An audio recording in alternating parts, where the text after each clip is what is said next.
Welcome to the WoodsTalk podcast.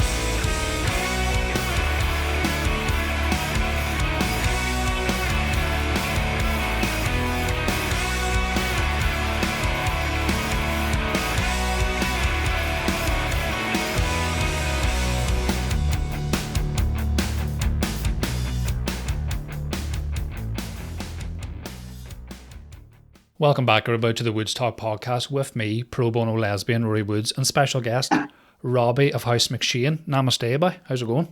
Well, what's exactly the look I'm actually going for is the front of a shootout card from 2005. I'm going for Aston Villa striker, which I don't know the names of any of them, but that's the look I'm going for. Yeah, I don't remember during the Troubles the sale of headbands going through the roof, to be honest. Yeah. To be honest, you look like what I think I look like. Right, what's that? Unemployed? Yeah, on the dole, a dole monkey, yeah. But like obviously because we can't get haircuts at the minute because somebody likes funky soup, my hair's got quite long, but it's mostly at the back, so I've mostly sort of sweeped it back. I've had a headband myself, and I thought I looked quite good until I seen you, and you look like you do HR for porn. No, I think this looks awful. This is purely for practical purposes. This is, as you can see, I'm not too sure if it is a gendered headband, but it's one that I found in the house.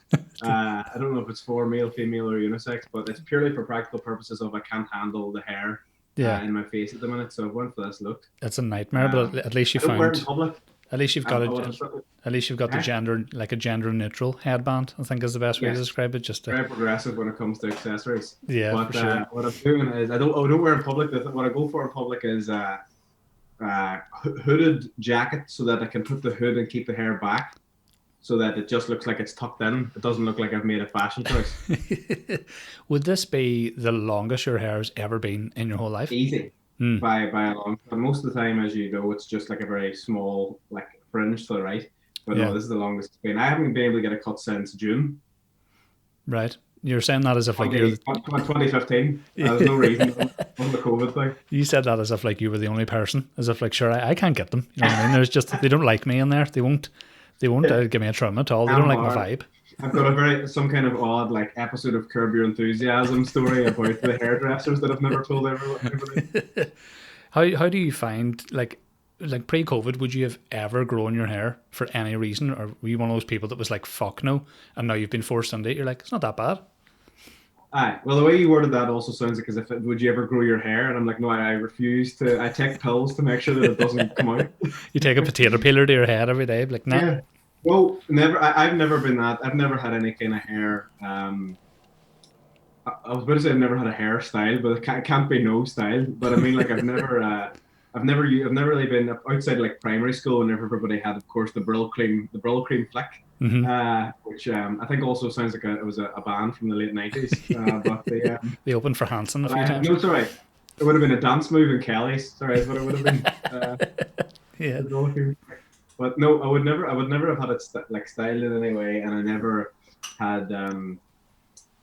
I never like grew it out to see what it was like. But now, yeah, like I said, I'm at this stage now where it looked awful. It still doesn't look great, but it looked awful for a particularly long period of time, and now it's almost pushed past the threshold where I'm like, let's just see what happens now. Yeah. Like, let's just keep it going and see if it works out. Yeah, it's edgier seat stuff, isn't it? Really? Yeah. Oh, for sure. I think this hairdo with the Joy Division poster in the background doesn't do great PR for me. It's definitely going to be on the Ulster Tatler for like pedo found or something like that. Oh no, I wasn't going down the pedo line. I was going down the route of boy that pays a $5 for a coffee type vibes. Oh yeah, for sure. And just like, is there chai in this? I don't even know what chai is. You know, now I think about it. No. I think it tastes similar to cinnamon, but that's I guess. Yeah, it's vegan hemp cinnamon. That's what it is. I know. I have the I would use oat milk, but that's the only vegan thing. Is that even vegan or is that just vegetarian? I don't even know, to be honest. Because is milk? Is it? It's called oat milk, but in the same way that it's called like, you know, a burger. It's not like it's not. It's because I would only have tea, and it's not out of any kind of ethical choice. I would love to say that I've taken a stand in my life against the treatment of cows, but it's purely that I get sore guts So I've had to make a change. Again, you're speaking like it only happens to you. Robbie Mc Shane Yeah. gets sore guts, everybody. Haven't Nasty Guts is the name of my special when I come back. is what do you so when you say sore guts, do you mean like you've essentially got like a sore stomach? Because I've never heard anybody describe it as my guts are sore, like my guts are killing me. No, well, it's not something I would vocalize. You keep it as a very big secret. I'm from a family where gut pain is kept under wraps. It's a long tradition, and it's among all folk in Limavady that it's very, very unkosher to speak about your guts. But no, it's just like an odd. How would I describe it other than like an odd kind of stabbing pain I get anytime I have dairy, Yeah, London dairy, rather. yeah, just Whatever. to appease the flat out people watching us. I've like yeah, it's yeah, I don't know, it's weird. Like I can't remember how we got to that point, but I enjoyed it nonetheless. But we did speak before recording that you have a biscuit in your Yes. company, and I'm keen to know what it is. So the part that it's excited for me to say this is the disappointment that you're about to feel, which is that I genuinely don't know what it is. It is I'm back. Right since the last time we spoke, I moved out of Belfast because the landlord sold the house, and I'm home at the minute because there's no point being in Belfast whenever Yeah, you can't do anything. So I'm back here until the stuff opens again. Mhm. And you know the way in Ma's houses there will be a plastic sealed jar of miscellaneous treats, for lack of a better phrase. oh yeah, yeah. So this appears to be some kind of oat style thing that I have split in half here. And we'll see what happens here. First bite, should it be with or without tea? Without, And without. without.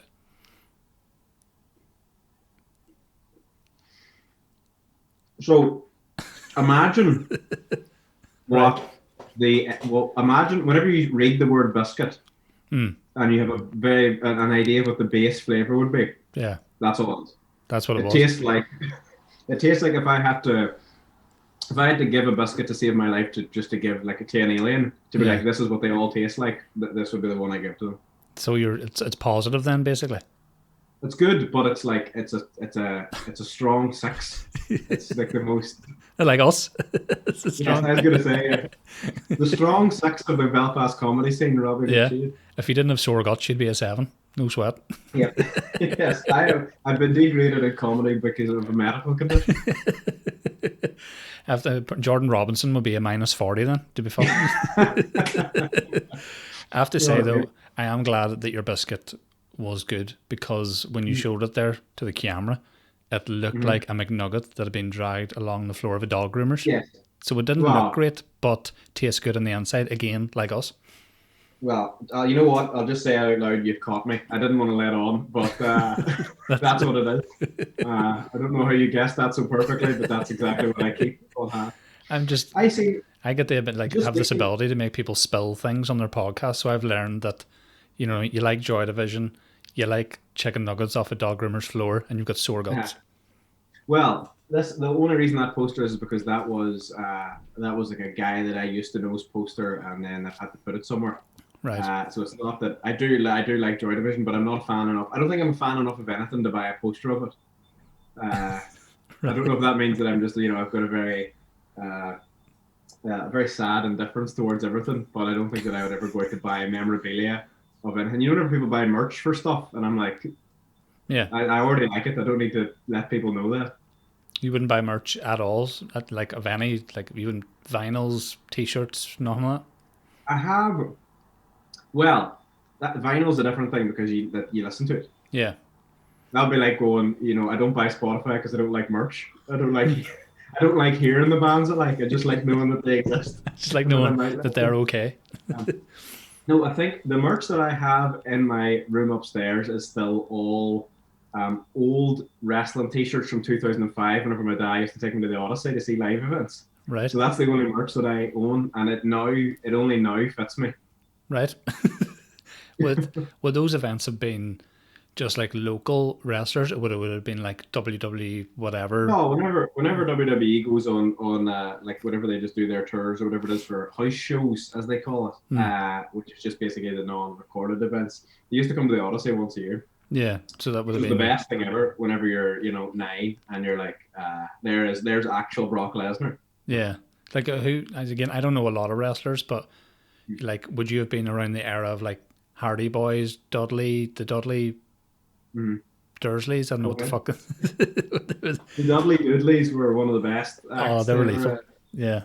I love what my favorite thing is people who, this is the big trend now, is whenever people who have watched or had a very, very cursory interest in wrestling at one point in their life they talk about it now to me. They ask about it, maybe like 20 years on from when they've seen it, with this idea that it is, because obviously it is, it's closer to a TV show than, well, it's sports entertainment, so it's a mix, but it'd be closer to a sport in the sense of the amount of like agony that these people are going through in terms of long-term strain. But Yeah. people talk to me about it as if they're just a cast of a TV show, like a long-running soap opera, because they'll say stuff like, and what about Stone Cold Steve Austin? Is he still going? And I'm like, he's 54 years old and he can't move his neck. No, he's not still going. Yeah, because he barely had a neck before he started. Yeah, He was like barely, yeah. he was like a Pez machine, and then Straight up like that, yeah. yeah, and he's But just like they talk to you about it like as if it's the same way as going and like Alf and Home and Away. They're like, and is he still in it? He remember he was the longest is Ken Barlow still on the go? Is he still going? Did you ever get into any soaps? I think my answer is yes. In the way that when I would visit my granny Woods, that was always the thing. She was always watching them, so you couldn't help. But again, it's like a poverty safari. It was like watching white trash. Like it was. Like there was something like even now if it was on I wouldn't turn it over, like they don't anger me. I think like the only one that would really kind of maybe annoy me is Hollyoaks, because that's just like Rohypnol. That's everything that happens when the Rohypnol hasn't kicked in. You know what I mean? Yeah. That's Hollyoaks. Well, to me though, in my mind, I haven't really watched any, but to me, from what I've seen, I would have thought that Hollyoaks would have been the best one because it's so unapologetically ridiculous Yeah. that like it's leaned into the fact of like, yes, we are a soap opera. Like I always feel like it's weird whenever you see a headline in a paper or on the news where they're having a serious discussion about something that happened in a soap opera and about how it reflects a wider societal comment or something. I'm going, that is not the avenue that, it shouldn't be. They're making a comment on the economy while Phil Mitchell is sculling cans in the background or whatever. It's sort of like bleary-eyed red face. Yeah. But I would be swayed. I would potentially be swayed to watch. I think it's Coronation Street at the minute because I think Danny Dyer's on it currently. Is he on that, or is it EastEnders? I think he's been in both, but I think at the minute it's EastEnders. But even like Coronation Street's inoffensive. They just have a wee bar. There's a wee butcher's and a wee cafe, and they just have a wee hot pot and a mug of tea, and they just chat about the scandal. Like that's my vibe. Hollyoaks, I find. Anytime, the only time I ever really seen it was, like wee bits here and there after this. Because remember the Simpsons used to be on before it on Channel 4. Yeah, yeah. They would show you a wee clip, and it was always like there's always some bird called Izzy, always some bird called Izzy, and she bucks Jared, right? And one thing that annoys me about Hollyoaks, and this still happens to this day, is you get Izzy and Jared, right, and they're getting a bit flirty in Il Nosh, which is the restaurant. They're in Il Nosh. All the waiters have like black shirts and giant silver ties, and they're like eating, ravioli, and they're just getting flirty, right? Yeah. And then it gets more and more saucy. They end up going back, drinking some wine in the gaff, bucking. They do the bucks, right? Then the next morning, they sort of wake up and they're having a bit of a chat, and the woman will just sit there in the bed with like the blanket over the ditties, as if like, I don't want you to see my wee ditties. And I'm like, he licked your asshole not 45 minutes ago. Do you know what I mean? He had his ear so close to your arsehole he could hear the sea. Do you know what I mean? Would say it's not even 5 p.m. Keep this. I'm a man that grew up on the watershed, right? Don't talk to me about this stuff before 9 p.m. But yeah, but you know what I mean? They've got all it's all the stuff that you can get away with on TV at the minute compared to what it would have been. There's on Good Morning, the other Morning. Is it? There's Good Morning, but then there's another. Is Good Morning Britain a different one? I have no idea, to be honest. What's the one that has Eamon Holmes? That one. This morning. There's This Morning. This Morning, yeah. But on This Morning, I was having a slice of toast, and I had just woken up, and they were interviewing a woman who makes 130 grand a month off an OnlyFans account, and I was thinking that whenever we have come far. I'm glad that stuff is now just talked about like it's normal, but it is odd. I will say from growing up and like where you couldn't even have Midsummer Murders on before 9 p.m. That's true. But now seeing Eamon Holmes chat to a woman who's getting, but they still use the term, the daytime terms. They call them racy pics. Racy pics. Oh my god. Do you know what I mean? Racy is like, isn't that the name of the band that sing Some Girls Will, Some Girls Won't? So I'm surprised that wouldn't be the soundtrack. But do you think then, if the fact they're talking about it now on this morning's show's progression, a couple of years from now, will they be a bit more candid about the actual nature of it? Can you see Eamon Holmes going, did you flick your bean in the bath and get $2,000? Do you know what I mean? Is it going to get dirtier, do you think? I don't know. Maybe I'm getting of an age where I'm like, I hope I'm not allowed to see it. No, I'm just no, I don't know. I think it is. I don't know. I don't put whatever you. I don't. Nobody watches TV anymore anyway, so you might as well just stick whatever you want on it. It doesn't matter. But, you've got a point. It would be funny if it got to the stage where you're just having breakfast and Eamon Holmes is like, and here we've got the next 2 hours is filled with just the back catalogue of this person's work. We're just going to show a slideshow of all the stuff of the people we're interviewing. Yeah. Don't know. I think I would love to be a host. No, I don't know if I would actually. I was going to say I'd love to be the host of a morning show. I'd love to be the host of a game show. Mm-hmm. As what I can. But under the condition that I could do, have you seen, so the best game show at the minute is Danny Dyer's The Wall. I've heard of it, but I haven't seen it. Explain it to anybody who wouldn't have seen it. So I'll explain. It's whenever you see it, it's not like most game shows from here. Whenever you see it, it's simple. But me explaining it, you're going to be like, "This is." I would rather read, War and Peace or whatever it is, because I don't know what that is. Yeah. But it's like, those. What do you call it? Is it like a Plinko machine? The thing where it's a big wall and there's wee spikes coming out, and you would drop something at the top, and it kind of hits all the wee things, and then it lands on something at the bottom. Oh, right. So that's the main apparatus of the show. Two of us go on. So say it's you and me. And I would say Woodsy's better at answering, probably has better knowledge, so he'll be better at answering questions. So you go behind the wall and we don't speak until the end of the show, right? What I see is the answers to the question you're about to be asked, and then I go, is this going to be a question that he would most likely know about? Right. Based on that, I get to decide how many balls I put into this thing at the top. And then what happens is you get asked the question, and if you get it right, then whatever the balls go into at the bottom goes up to is what we get added on to the total. But if you get it wrong, what it goes into subtraction the total, right? Yes, I think so. Yeah. And then you have to do a Rubik's cube, and then you have to do a back. No, that's not it. Buckaroo. But basically, the whole thing is the gist of it is that because we don't know what each other got, similar to kind of like a deal or no deal thing. I will rack up a certain total on the wall. You will then be sent like a guarantee figure, and without knowing the total, you have to go, do I sign this and we walk away with this, and then or do I rip it up and go with what's on the wall? And sometimes they'll rip up the guarantee that was 15 grand, and it turns out the person on the wall had 100 grand, so you're like yes to. But sometimes the wall has 80 grand, and they'll have signed for like 10, and the other guys like we had 80 grand there, and you lost it. And it's usually a man and a wife. And the man's going like, no, it's fine. I would have done the same thing, as he's like, his neck's like slowly increasing out. But the point of the matter is, it's Danny Dyer hosting, and he is full tilt DD. Like he is talking to the wall. He's calling it a mug. It's an inanimate object, of course. And he has a fantastic. Always there needs to be a wee catchphrase, but it's the most basic phrase. Like so, then whenever you answer the question, there's a pause, and Danny Dyer says, "Whoa, was it right or was it wrong?" There's no simpler way to ask. There's no build up. He doesn't have a wee quirky phrase. Yeah. He just asks, "Is it right or is it wrong?" And then there's the answer. But it is amazing. It's one of the best shows to win. I must absolutely watch that. I've never I always want to watch more game shows, but never get round to it. The last one I watched religiously, I don't know if you remember this when I was younger, Golden Balls. Do you remember this show? Golden Balls amazing. Jasper Carrot and do you know what I mean? Which if that's I think that might be a stage name. If it is, how do you land on Jasper Carrot? Do you know what I mean? He had Limelight not that long ago before the lockdown. Doing a show, or does he just like Papa Roach? He likes chocolate tequilas.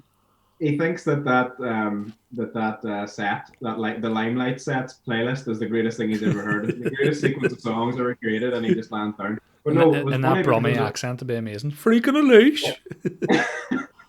but it was around. No, it was around the time whenever you had done your last show there, because it was funny. It was like the picture of your show, and then Jasper Carrot, and it was Jasper Carrot had like this, like the kind of look in the poster of like, I don't even know why I'm doing it. Like, Jasper Carrot at the limelight, and it didn't specify if it was stand up, if it was, Yeah. In my head, he does magic. I don't know why. Does he? He might do. He was magic on Maybe golden it's balls. just That's the Jasper. thing. Maybe because he's called Jasper. Yeah, Jasper definitely implies aspiring magician, like illusionist. Yes. Do you know what I mean? And that he'll steal your genes when you sleep. That sort of vibe, like a creepy vibe. I loved golden balls. It was like, again, the just dirty bastards. Like most of the time, that's what I liked about it. Was consistently sneaky hers. Awful boys. Like it was basically, you watched it for the end, the bit where it went down to the two people, and if you both said split, you could split the money. But if one cunt said steal, that her is getting the money, and usually the cunt would steal. Yes, always. Fuck you. I just love the balls of it.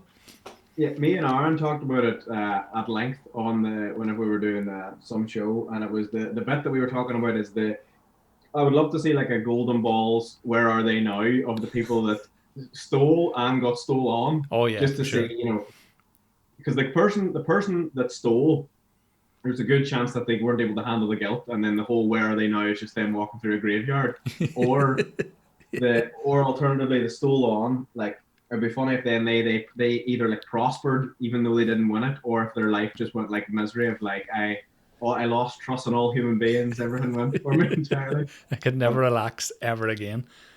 Have you ever noticed that? And I don't know if this says something either about just the size of America and compared to the UK, or their economy, or their generosity. But game shows, you can tell comparing the game shows, because a game show in America is stuff like, can you jump over this beach ball and we'll give you $250,000? And over here, it's like, are you the smartest man in Britain? Yeah. Well, let's see whenever we test you for 17 rounds in the hope that you can win, half a month's salary. Yeah, I know what. I pretty much agree with what you're saying. Any game shows from here in England, yeah, the difficulty level was mad, except RTE's Winning Streak. Do you remember that show? No, what was that? That was, I can't remember. Winning Streak was shown on RTE. It was like a Saturday night thing, and it was one of those ones that even if you didn't win the overall show, you could still dander away with like a Suzuki and a fucking air fryer and a pair of suspenders, pair of Crocs, and a holiday to Mauritius. Even if you won it first round, always Mauritius. It's always Mauritius. Winning streak of a deal. Whereas like American ones, I can't really, I like compilation clips of people being idiotic. But what I can't stand about the American game shows, and I'm sure this is applicable in their daily life, they clap at everything. Like, oh yeah, that show, most of those game shows would be about 13 minutes, if not for clapping. Do you know what I mean? Even like that one, what's the one Steve Harvey does? Family Feud? Family Fortunes, or Family Feud is there, Family Fortunes is us. Is that the way it goes around? I think it is. So Steve Harvey is the Les Dennis of the States. Clearly. You know what I mean? But it's even like dumb answers, smart answers, and like it's like follow someone that's green and they'll say something, they're like, yes. Yeah. And they just clap like fuck, and you're like, man, fucking shush, and just see if it's up there. For Family Feud, I will say I don't mind, because usually the reason it's delayed is because Steve Harvey will do like a killer 5 on every person that gets answers a stupid question. Like to me, I'm like, I don't need a new Steve Harvey stand-up special. I can just watch this every week. Oh yeah, for sure. I love Steve Harvey. Very, very underrated stand-up. I've said that before. I think he's amazing. I think he's hilarious. I 100% agree. I think in terms of he's obviously got this like old school work ethic, because he does Family Feud, hosts a lot of shit like Miss World and shit. Still does bits of stand-up from what I understand, and he has a daytime show. Yeah. And like, you just see like old clips of his. The one about how black people and white people react differently to getting sacked is hilarious. No one. You're right. No one ever talks about him. That he was like, anybody who's watching this, just search for that one bit about how black people and white people react to getting fired, and it's fucking epic, because he's like, he's got that that like siren in the background of the police is because they heard you say black people, white people, and they just go, just kill them. We don't know yeah, what for they sure. said, kill them. Every time I record a podcast, there's a siren. You know what I mean? And Yeah. you know what I mean? It's always the way. It's like they know. It's like I'm getting mugged off by a very bored bunch of peelers that are just like fuck it. But man, Steve Harvey, honestly, like he Amazing. works so hard, but then he makes life very easy for himself. Like Family Feud, all he has to do is say nothing and just Yeah. react, and Yeah. people think he's the Just like, funniest man in the world. yeah, it's just about, that's like almost like, he's almost got a, I would say that's come from knowledge again of like doing stand up and like what to do in crowd work scenarios, which is Yeah, just giving them enough rope to make themselves, look stupid. yeah, And it usually works out great. But no, he's amazing. Like all those stand ups, every stand up space he's had, I think is amazing. And usually, not in like a critical way, but usually those kind of like arena level stand ups are very kind of cold and not quite as funny because it just feels a wee bit like it's all so polished that there's kind of like you just go like, oh yeah, that is funny, as opposed to like laughing. But he's doing it to thousands and thousands of people in like massive stadiums, and he still seems to capture that level of hilarity as if you just seen him in like a small club. Like the crowd work he does with the guy, where he takes a jacket. yeah. About the guy who said that he's in was it like computer technology or something? Something like And that. Yeah. He's like, you couldn't even spell technology or whatever it was. It's like, and then the whole like 15-minute bit in the middle. Yeah. But no, I think he's great. I'm trying to think of other people now that have like migrated to just being staples of American television that were fantastic stand-ups that you've kind of forgotten, how good they were. But I don't know. Well, it seems a lot of them do stand up, get on TV in some respect, and then the stand up falls away. And I understand that it can be busy, but you look at didn't like Letterman do it for a while, and then he claims he didn't, Yeah. but he did. You know what I mean? Jay Leno, obviously, he still does a lot of stand up, but he's got no real respect anymore. Jimmy Fallon might have been doing some live stuff before Saturday Night Live. Jimmy Kimmel, I don't think did anything. Do you know what I mean? No. Just trying to think. I don't think there's people like, again, this is maybe just showing a gap in knowledge, but there's people who have done like live shows after they became like stand-up shows after they were famous that I don't remember hearing about them beforehand. Like I don't remember Conan, ever seen any clips of Conan doing stand-up, but he has like a tour, like a kind of stand-up-ish show tour in between whenever he was let go from the Tonight Show and then started again. Mm-hmm. And I think Craig Ferguson as well. Craig Ferguson's very funny, actually. And I love him, man. I love him. He was a great late night show host. It's a shame that they don't have anybody. Because he said he'd never seen it. This is going to turn into a very niche conversation for a podcast here, but like American like late shows. But he said that I think he said he'd never really watched late night talk shows because obviously, just being from here, he'd never really seen anything over there. So he had just done what he thought that looked like, and then it ended up, being a lot more interesting because it was all the tropes, but not really. It was kind of very odd. Like a sidekick was a robot.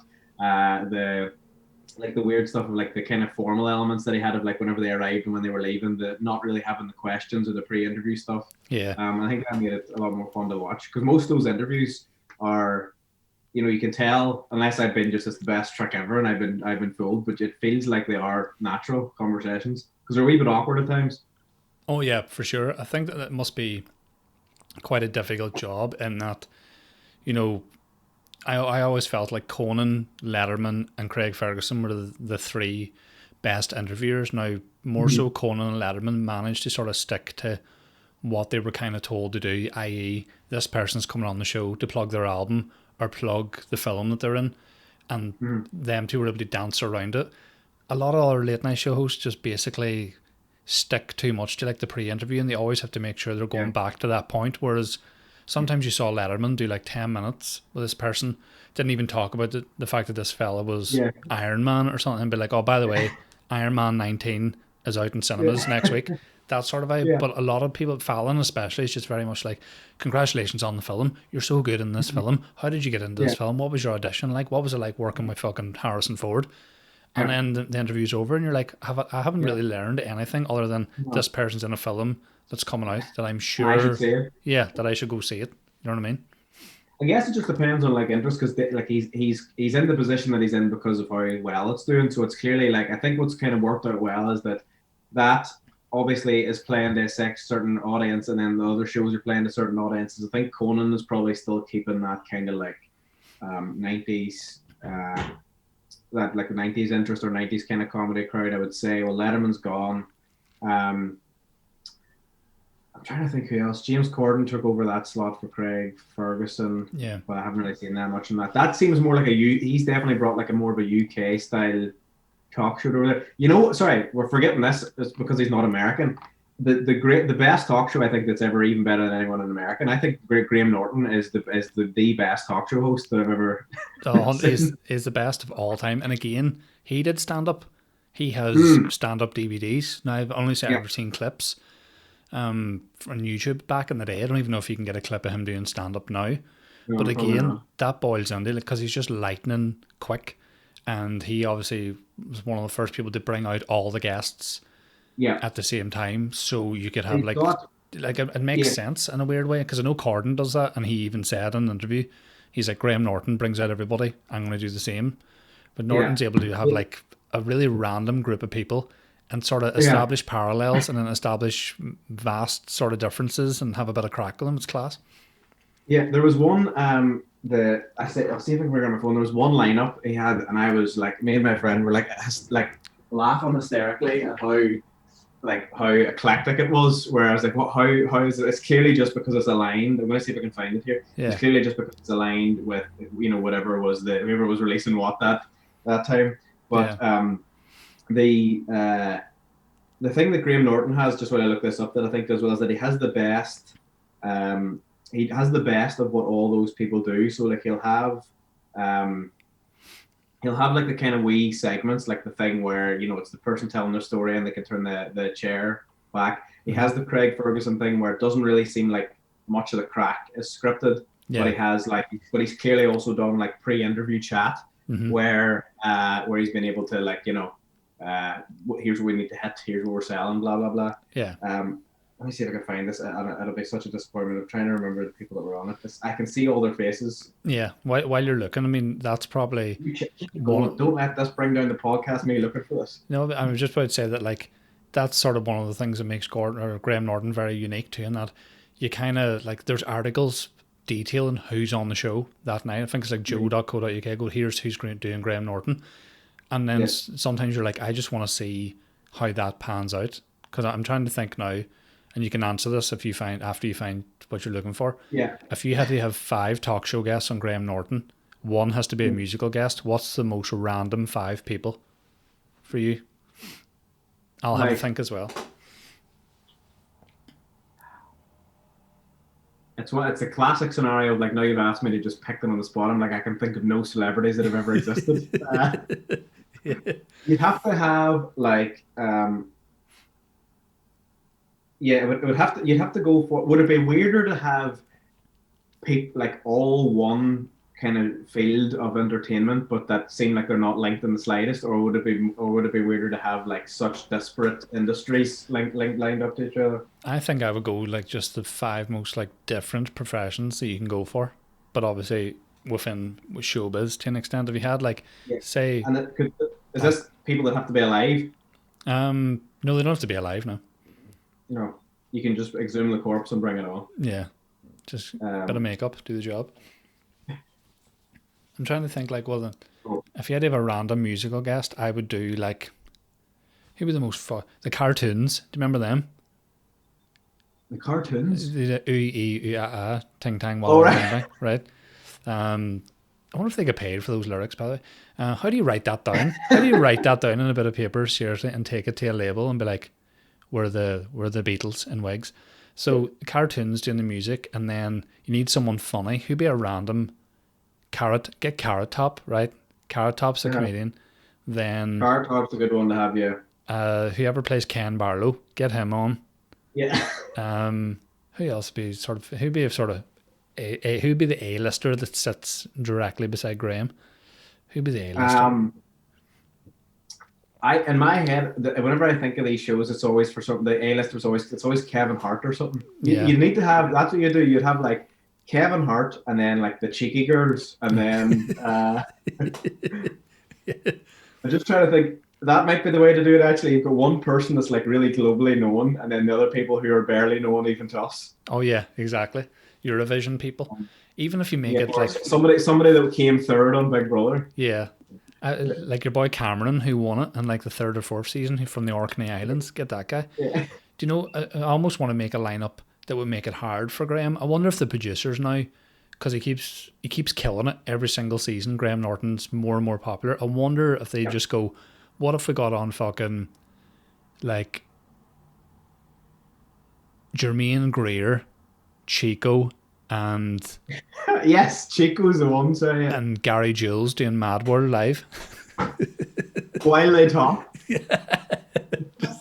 it's just he's just describing it. Yeah, make life hard for Graham. You know what I mean? Someone who's just like the Father Stone of entertainment guests. And someone who's got this book about like the history of turf, and he's unplugging the book. And then someone from the Olympics who does like a shite sport. Like this is an Olympic. Yeah. You know what I mean? Power walker. Do you know what I mean? Yeah. So Kevin Hart, Cheeky Girls, Gary Jules. Like the two Cheeky Girls are done to do music, by the way. Yeah, they're just on his guest. Yeah. Gary Jules, the guy from Big Brother, and who else? Get one more, and that's the lineup. Who'd be fucking? There's to be fire on Nicolas Cage because he's a bit rare. I'd fire in Cage. Yeah, and he doesn't speak. He doesn't speak for the full thing. Yeah, but he comes in. He gets asked. Graham says, "So Nicholas, you got a new movie coming out," and he just goes, "Ah." He says it like us. But like this was the lineup, by the way. Oh yeah, go this for it. This is really anticlimactic, but it was Jesse Buckley, Bill Bailey, David Williams, Octavia Spencer, and former BBC war correspondent Frank Gardner. What a fucking lineup of people. Do you know what I mean? That's fucking. But again, it was probably a lethal episode because it's Graham Norton. Do you know what I mean? It's the dichotomy of like, Frank Gardner's. It's like Frank Gardner's talking about the horror of the things that he's seen, and then Bill Bailey goes, "I've been learning the mandolin." Would you like to hear something? Yeah, he's talking about like the fucking the violence that he's seen in his life and how it's affected him mentally, and then Bill Bailey's like, "I've learned the cartoons on the kazoo here."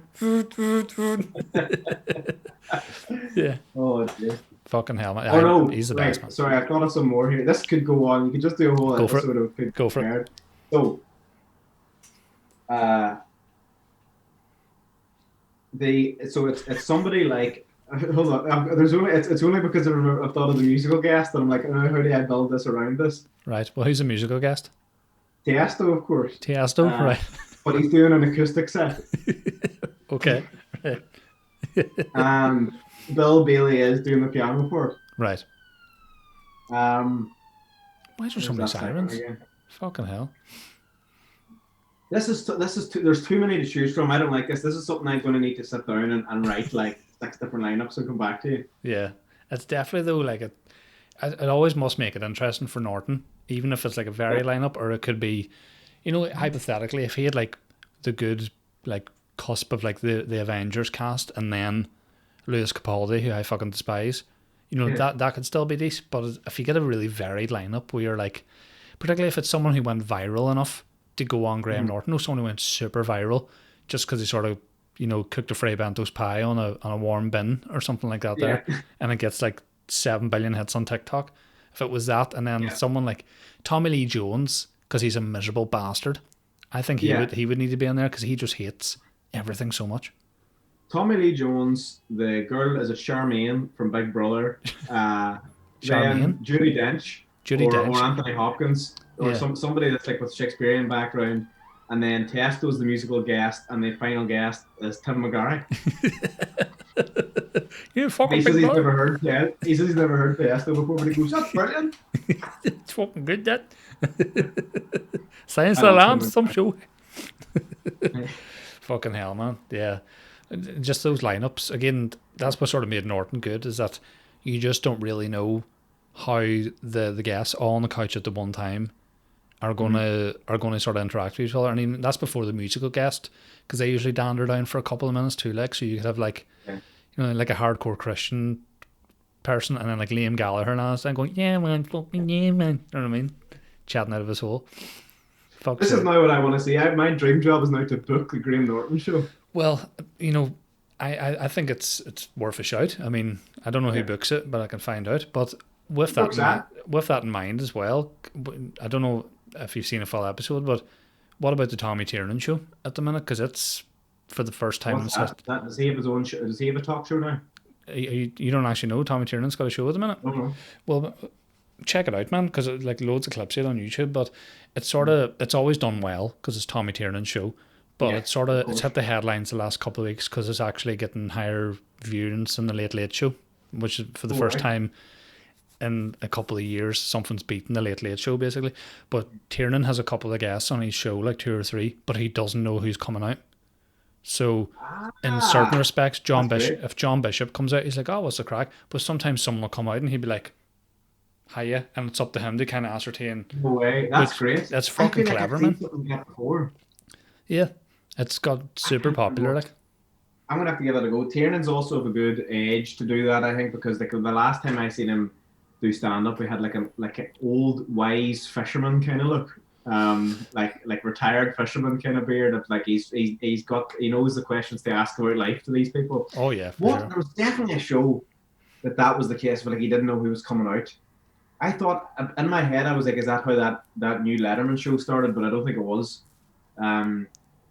That's great. I like that because then that just means, of course, I guess you'd be insulted if you landed out and you think you're really famous and Tommy Tiernan's like. I'd imagine too if it's just, like you look at like Tommy Tiernan's show, super popular, yet you weren't aware that it existed, and some people can just be kind of off the radar. So what if like Tommy Tiernan did this interview for 20 minutes and they're like, you still don't know who I am, and then someone whispered in Tommy Tiernan's ear going, that's Prince. He'd actually come back for this, just to do this. He resurrected himself just to have appearance in your show. But man, definitely check it out. It's just a very clever premise, you know what I mean? And it's Did you ever hear that show, that band about, I think it was a story of like, I've heard it from another, I think it was on like an episode of the Norm Macdonald show, but he said there was a time whenever Roseanne was doing I think it was a radio show or something. Yeah. And the guest was Joey Pants, Joe Pantley, from The Sopranos. He played Ralphie in The Sopranos. He was in The Matrix as Cypher and all that guy. But I know who you're on about, yeah. But anyway, apparently, like Roseanne was like introducing him, like a classic radio thing, and she's like, "This next guy's an actor. He's really great. He's Academy Award winning. He's been in The Matrix. He's been in The Sopranos. Please welcome." And it's like Joey Pants, and then like Joe Pants comes out and she goes, "Oh, I know that guy." You gotta love the honesty. They're going, "Oh, that guy." Yeah. Just after that full intro, and then.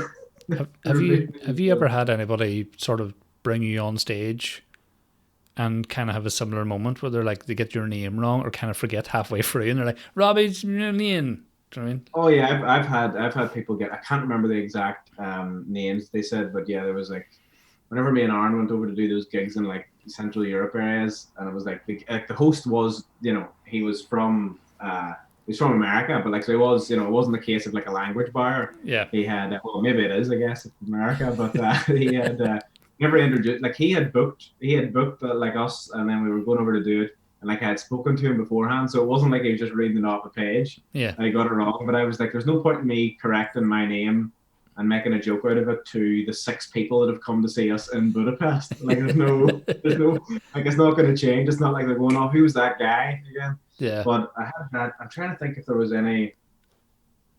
There hasn't been anything particularly, or there hasn't been anybody just with like completely the wrong name or just going like this guy. But I don't know why. I think it's because Graham Watson always says like 4 syllables is a good comedy name. Right. Sorry, yeah. Whenever you introduce him, please welcome to the stage. Yeah, I suppose. How many is yours? Robbie Mc Shane. I say. Whereas mine is just Rory Woods. I have 3. Please welcome Woodsy. Yeah, Woodsy. You know what I mean? Have you had that before though? You used to have a thing, wasn't there another guy that had a similar name to you, and then that turned into a whole like who's on type of thing? Oh, for sure, yeah. Like Rory Ward, who was doing stand up quite a few years before me. he's got like the longer spelling of Rory as well. His is like the DH and stuff and Fada. Yeah. And I think you just, obviously when I was starting out, I was doing all the gigs I could. So we found ourselves on the same lineup quite a bit and all. And then I'm sure, you know, bookers deal with fucking thousands of comedians. So it's, yeah, I think there's been a few times where, you know, we've been confused. And even like, I've been brought on at gigs by people who I don't see a lot of, to be fair, but they would sort of bring me on as Rory Ward and stuff like that there. So it's always been a weird one. I've never had any sort of anybody get the name too bad. You know what I mean? Considering like I seem to get people close to me and places that I sign up to online getting my name wrong more so than comedians. Like, you know, even though you're the one typing it in, maybe. Yeah, because I remember I got a job at EventSec, you know, who's steward in the Odyssey at gigs and stuff. Yes. I did that for a while, and obviously you fill in like your application for the job in the first place and the interview and blah, blah, blah, blah. Then when I got the job, they were like, you need to fill out this form because of new security regulations. You need to have like your name, like a laminated name badge now, because you need to be approachable for people and stuff. So it wasn't like security I was doing, but again, it was just like, there's the toilets, don't shit there, please don't shoot up. You know, I'm not supposed to see that. Shoot up on work. Yeah, beers that way, hot dogs that way, band there in front of that castle, right? So I filled out the form and they were like, no, just all capital letters, black pen. No, it was really sort of specific. And I was like, okay, filled out all the shit for this name badge. And then they printed them all out and there was loads of us. And we were going to Oasis at Slane Castle. And they were calling out everybody's name, going, oh, Derek, blah, blah, blah. And then I was just sitting there going, what the, like, waiting for my name, because I like went through the alphabet and stuff and I was like, what the fuck's going on? And then they were just like, they could tell there was like one that dropped on the floor and they just held it up and went, Ruben Woods. And then I was just like, are you fucking serious? Ruben Woods, mate. It's a really bad sign whenever, you know, usually people on the phone go like, and how do you spell that? But it's weird when they see it written down, but go, how do you spell that? Yeah. after you have put it in. I don't know what they were thinking when they seen how I filled out the form. They were like, maybe in its entirety, the Rory is silent and his real name's Ruben. But man, even I got the, because I'm a gangster, I filled out the form online for the IKEA family card, because you get discounts and a free cup of tea on arrival or some shit. So I was like, I'll fill that in. The fuck, get the fucking. And people say capitalism's evil. Now we're talking. We don't cover this in the Daily Mail. So I get like fill it in my IKEA. They were like, oh, it'll take 5 working days from to post out this fucking loyalty card of sadness, right? And it was addressed to me, Russeril Woods, RUSARIL, Russeril, which sounds like something that you rub in your asshole when it's itchy. You know what I mean? I was going to say Russell Wood sounds like, I'm fairly certain that was a drug lord I heard got killed in a raid there last week over in someone. Yeah, if you say it all as one word, it sounds like a boogies in Greece. You know what I mean? Just Russell Woods. Russell Woods. Starving now, want some feta, fuck's sake. Do you know what I mean? Because do people get your name wrong? Because some people say McShane, and then as a Strabane man, my first instinct was McShane. It is McShane, isn't it? I've had, McShane. The one I get all the time is I have never had somebody meet me and go, whenever I go Robbie Mc Shane, they go, Robert, though. And I go, no. It's like, oh, that is on the birth certificate as Robbie. As Robbie. I wish it was Robert, though. I would love to be able to change to Robert. I've said that before. When I would love to, as I get older and become, whatever stage I mature at, I'm not too sure when that'll happen. But I could then transition into kind of a Robert, an older guy with the paper and maybe try and get a doctorate, so it'd be Dr. Robert McShane. Yeah. But Robbie McShane just sounds kind of like, I think it sounds like the American kid that lived went to your school and he kept coming around to play on your trampoline and you didn't like it very much, type thing. Yeah, because he had like leprosy or something. Yeah, well, no, just American. Yeah, just American. You know what I mean? Could be. They could improve and get some leprosy. I have to say, it's fucking. Getting names is fucking just annoying. It just is annoying. Do you know what I mean? Because Woods is dead on as a second name. No one ever really gets it. Like except like my wife, she was using Woods before she was even married to me because her surname was McMahon, and they're always like McMahon, and she was like, no, McMahon, and they're like, all right, McMahon, and they just never got it fucking right. So she's been using Woods for a year, but Rory is problematic. Rory's fucking pain in the hole. I was gonna say it would be. I would not. I would have been very frightened out of being in a relationship with somebody because I thought you had meant as in like she'd been using Woods before we were like going out. She had just wanted to try, and she thought like, I like this guy. I'll start Yeah, to maybe do a year of work beforehand and just start yeah, saying it's Woods now. yeah. Um, Bunny. yeah, no, I would say with yours is I have never. I know a lot of people with your name. I have never got the position of the A's and the I's right. I always have to have 2 or 3 goes of it. Oh, same. Yeah. I have no idea. There's a yin yang symbol in there somewhere, and Yeah, you have to take your Mitsubishi. passport everywhere just to fill out forms. I need to ask my wife. She knows better. She was that was What's my her. name again? That was her middle name as well. Lisa Rory Woods McMacken. Oh, God. Oh man, it's fucking weird. In terms of going forward then with the old stand up, have you been writing much? What have you actually been up to in general since we last spoke? Because Nothing at all. Me, haven't been able to meet up with Aaron to do another thing of some show on the YouTubes. Haven't been able to meet up with the guy that helps me film the sketches and edit that.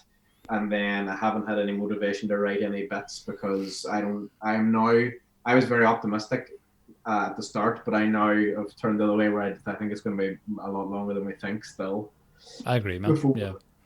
gigs are happening. And like, there's some things, you maybe get asked to do a Zoom thing, or you maybe get asked to do, like, I even think if I went back to like a socially distanced type thing, I'd be kind of skeptical just because at this stage, I'm like, I'm fine with waiting now.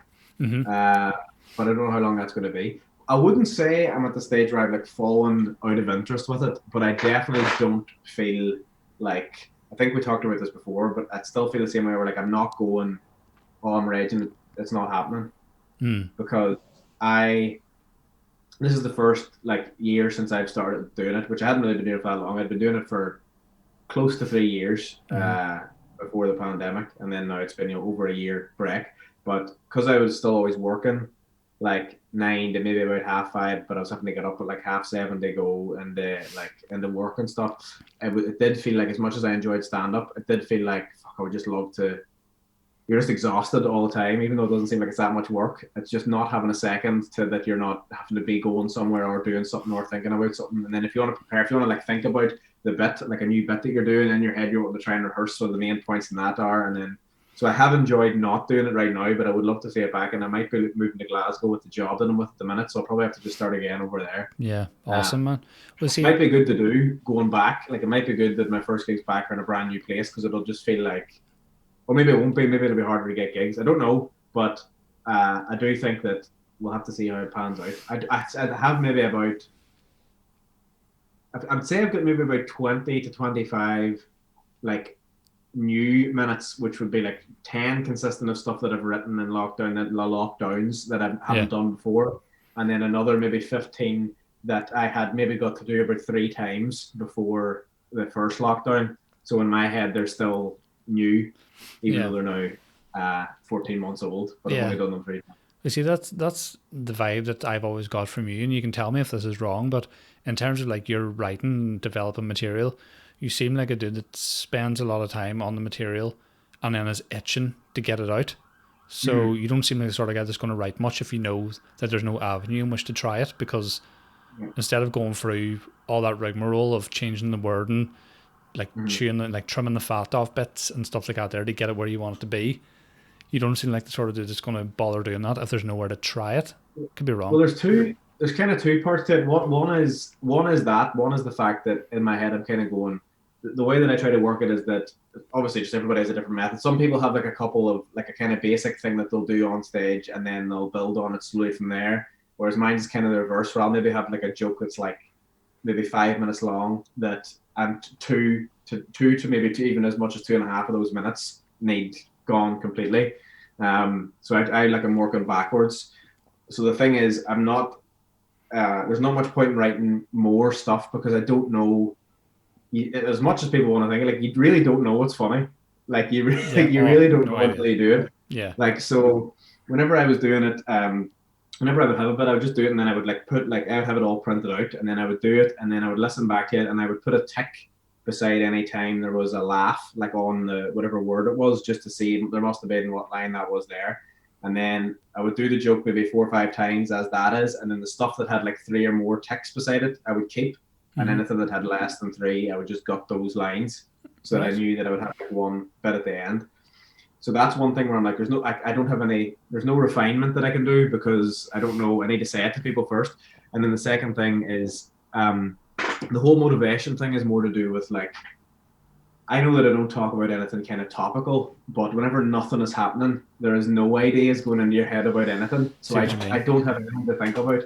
Like the only bit I've written has been like, all based on lines or ideas that I had from before all this started, where I was like, oh, I finally know what that line should be as a joke. Yeah. So I don't know. Yeah, no, that's fair enough, man. I mean, would you say this is your first sort of real serious dip in motivation since we went into lockdown? Because I've seen a lot of people on social media who are feeling quite bad about themselves at the minute and not being productive as they'd like to be. But it was bound to happen at some point. Everyone's had bursts of being super productive, but then there's highs and lows. I don't think I had it pretty much the start of the year till about mid-Feb. And that's why I've sort of like, I've changed the podcast to an extent now where the solo ones that I'm doing, I've scrapped. I'm going to always have someone on because it just got too difficult. And for all the work in terms of like trying to learn, that's tough. In Belfast, scenes that have said that same thing to me. Like I kind of solo ones are just soul destroyer. Yeah. But and just in terms of being yourself, I don't know about a dip in motivation, but I think it's more like a thing of like whenever I was up before and there was that wee period where you could do some stand up and like garden stuff where you could meet people, you know, like one other household to do stuff with videos and stuff. So I wouldn't say there's been a dip in motivation, but there has been a dip in interest because I just know that the ideas and the stuff that I have, I can't do on my own. I could probably give it a go, but I just wouldn't, you know. Yeah. It wouldn't be worth it. But I guess, again, because I'm just still working, you know, I'm signing on to work maybe about 8, and then I'm finished at about maybe 5:30, 6, which means that like I'm comfortable to just be like, okay, now I can just do, you know, whatever, watch a film or watch an episode of something or sit in the living room. Yeah. I don't mind not having, like, it's the first time I've got to just enjoy free time. Yeah. As opposed to going like, okay, now I need to get a bus to this place and now I need to try and remember the joke for that and then wait whenever you're there, go through the panic of the half an hour before you have to go on. Yeah. Even though it's always been fine. That's never died down for me. I don't know why.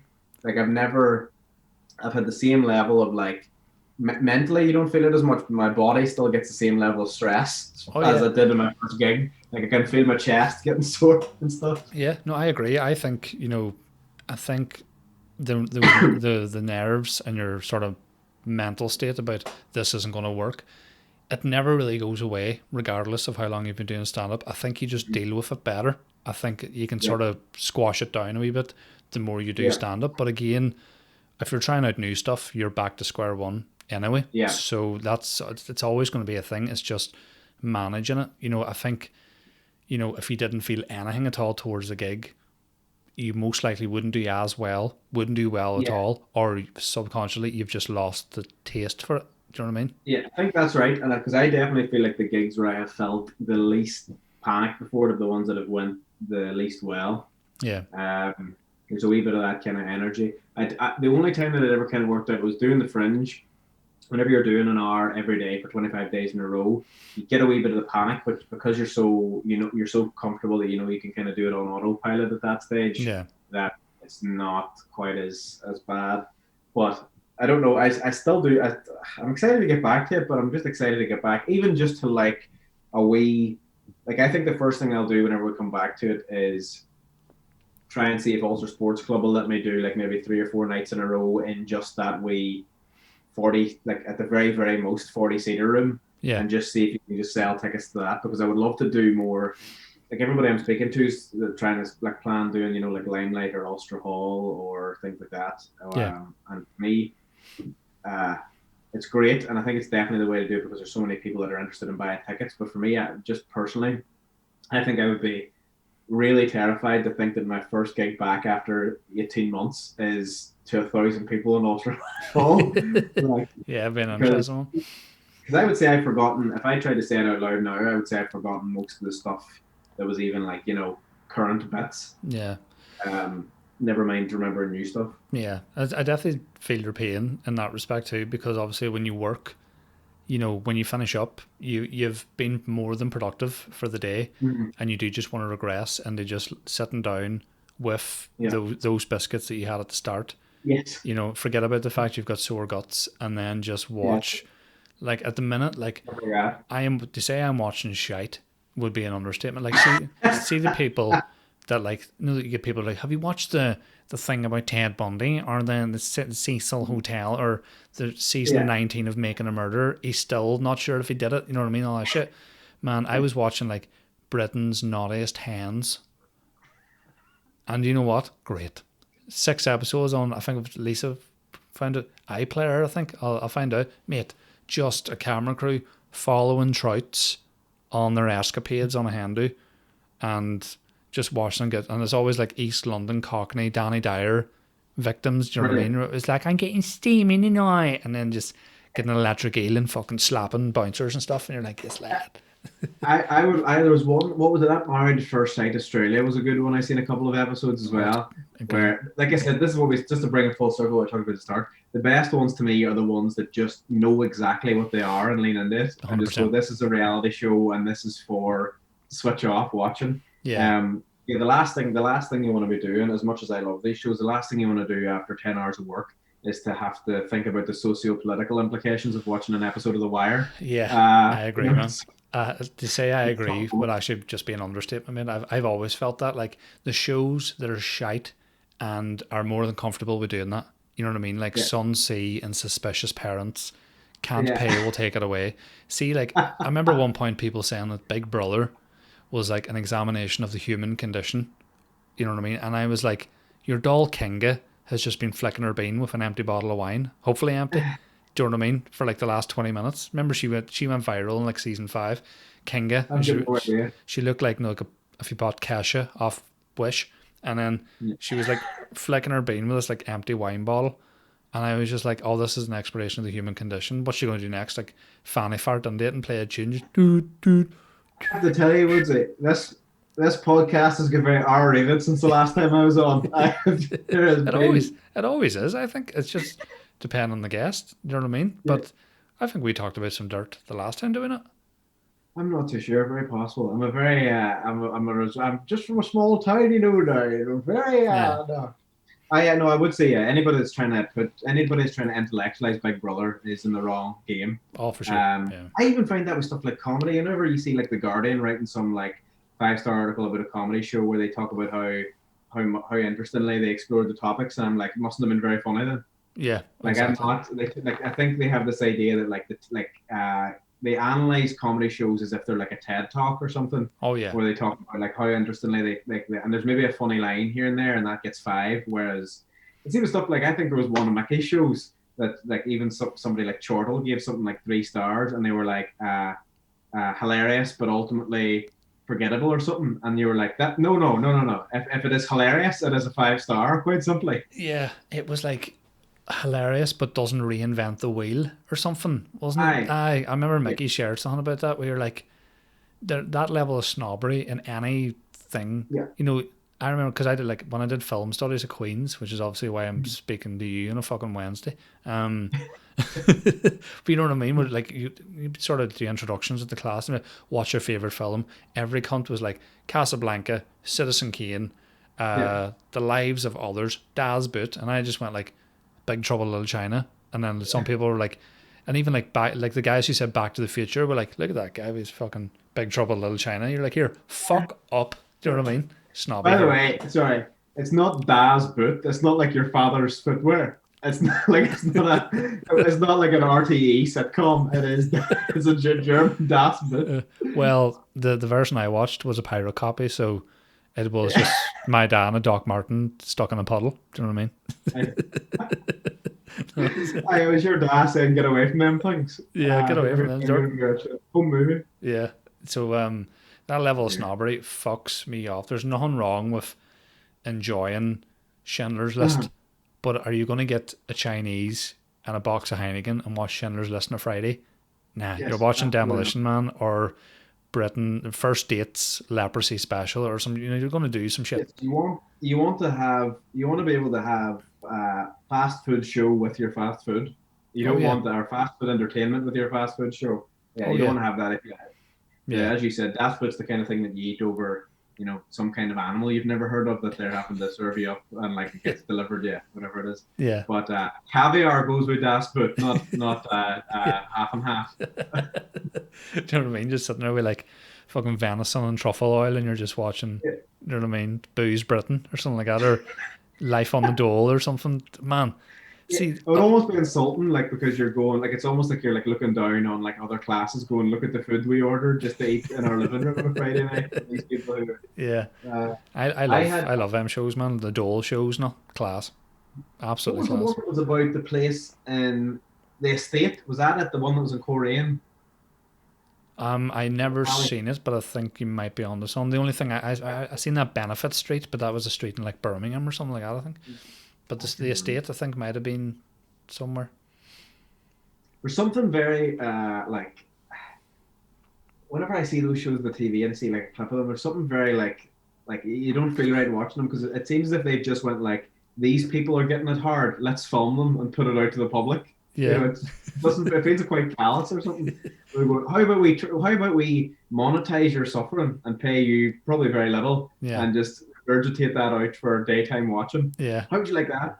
Know what I love about it is like, the invasive nature of these people who have literally no money. Yeah, they've always got money for booze, fags, and big TVs, but apart from that, they've got no money. Food banks, stuff like that there, and really scraping, like going to the ATM midnight, the night they're supposed to get some dole money and stuff. This camera crew lands in with like 4K cameras, so not only are you skint, you're skint in HD on the TV where people can see every fucking bean juice stain on your pound shop tracksuit. And even like you can tell someone like, they're say interviewing someone and there's people in the background. You can tell the people in the background are going, if we stole that camera, how much would we get for it? Aaron said that before one time about like Pimp My Ride, where it's like they bring them to these people and you're going like that's getting done for parts in 5 minutes after exhibit leaves. Oh yeah, for sure. Yeah, if there was a thing for like he's not keeping the PS4 in the back, as it'll either be going into the living room or he'll be going, I don't need a PS4 in my car. Who wants it? Yeah, there should be a show called Pimp My Dole, and you just go to like dole monkeys and just pimp up their house, and then basically have a sneaky GoPro that they don't know about, and just have a bet to see how long they're going to sell everything. They're like sold the fucking patio furniture and everything. Also, it's like we stay after to see what they. Or no, we've come, because they always do that. We've come back 6 months later to see how they're getting on, and it's just they're like flush with cash. That's all in notes. Yeah, or even worse, they're back in the exact same situation. They're like, oh, we had a good month there, and then now we're back to sort of rationing beans for over 6 months. Live it up, I think, dude. That's the one thing we're not doing. We're not enjoying our life. We're just trying to save up in the case that something bad might happen. Oh yeah, for sure, man. Anyway, man, I think I'll let you go. I think that's very decent timing because I know you got things to do. In terms of your Insta and stuff, where can people get you on the Insta? What should we? The Insta is Robert Mc Shane. Robert Soreguts McShane. Robert Nasty Guts McShane. No, that's Robbie Mc Shane. I don't have anything else. I'm slowly getting rid of social. Well, I don't have Facebook, and I don't have, what other ones would there even be? I don't have TikTok. I don't have Weibo. I don't have MySpace, and I don't have MSN. Snapchat. MSN I Messenger. still have MSN. I would have MSN if it existed. Yeah, which Just to unfortunately. hear that wee noise again. Oh yeah, remember like people could like give you a nudge if you didn't respond. Imagine Psycho's doing that now because nobody's got any patience. It's just like ding ding ding ding ding ding ding. Do you know what I mean? The brass neck to be doing stuff like that. I'm telling you. Yeah. So that's all I've got. I've got nothing. I've got a load of stuff written for. The one thing I have been writing is I've got a lot of stuff written for sketches, but I just, like I said, can't do them on my own. I need to go see the fantastic Sean Dugan to help me film them and everything else. But no, sweet. Feel free to follow me for the future, but just please be aware that there will be nothing forthcoming for a while. The fuck's that's no different than anybody else, man. Fuck. Yeah. So people can give you a wee folly, and we'll expect sketches at some point, and possibly another some show when it's doable. I assume that could be another thing. I think with the rules at the minute, I think we could meet up, which we might do. Maybe I'm going to say he doesn't know this yet, but I'm going to say to him about maybe just filming it at the end of April, Right. and probably try and edit it quick enough and get one out soon, because they're the best crack to do, because it's like what we're doing now, but there's no pressure, because we just go, let's just talk, and then if there's 15 minutes in the 2 hours of us chatting, then that's good. Yeah. Oh, that's the best way to do it, man, folks. I think that's how comedians in cars getting coffee works. Is like they film for like half a day and it's edited down to 13 minutes. So Yeah. of course You it's do good. this one as a tester. Make this 20 just to see what happens, and people will go, Jesus, they're hitting all the topics, firing all cylinders. Yeah. Cut out the bit where we talked about do you ever get your name wrong for half an hour, and then see what the rest is. No, that was going to be the half hour. That was going to be it. That was the goal. Yeah. Anyway, man, thanks again for coming on. Good to see you. Thanks for having me. As always. See you soon, all right?